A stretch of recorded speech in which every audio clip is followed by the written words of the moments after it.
कौवा वो वाहिद परिंदा है जो उकाब को छेड़ने की जसारत रखता है।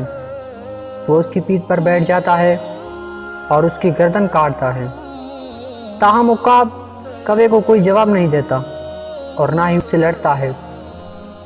बस वो अपने परों को खोलता है और आसमान की तरफ ऊंची उड़ान करना शुरू कर देता है।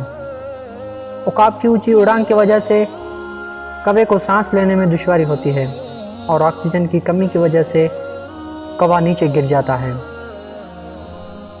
इसी तरह आपको तमाम लड़ाइयों और इल्ज़ामात के जवाबात देने की कोई ज़रूरत नहीं है। ना मयार उठाएं, आपके मुखालिफ और आपको गिराने वाले खुद ही नीचे गिर जाएंगे। लोगों के साथ वक्त और तवानाई ज़ाया करने के बजाय उनको ऊंचाई पर ले जाएं, वो खुद ही नीचे गिर जाएंगे और ख़त्म हो जाएंगे।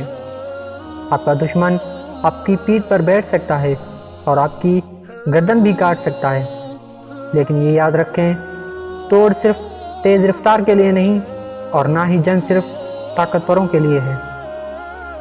लिए होती है। रोटी सिर्फ अक्लमंदों के लिए नहीं और ना ही दौलत सिर्फ हुनरमंदों के लिए होती है। बस वक्त और मौके उनके साथ साथ होते हैं। मजबूत और बाकिरदार लोग कभी भी शिकायतें नहीं करते बल्कि फैसले करते हैं। जो लोग और रफाकत में दगा देते हैं, कम ज़र्फ़ हैं, नस्लों का पता देते हैं, इखलाक, तरबियत और मयार का पता देते हैं। मजबूत लोग ठोकर खाकर भी मजबूत रहते हैं और ना ही किसी से शिकायत व गिला करते हैं, और कमज़ोर लोग हमेशा शिकायतें ही करते रहते हैं।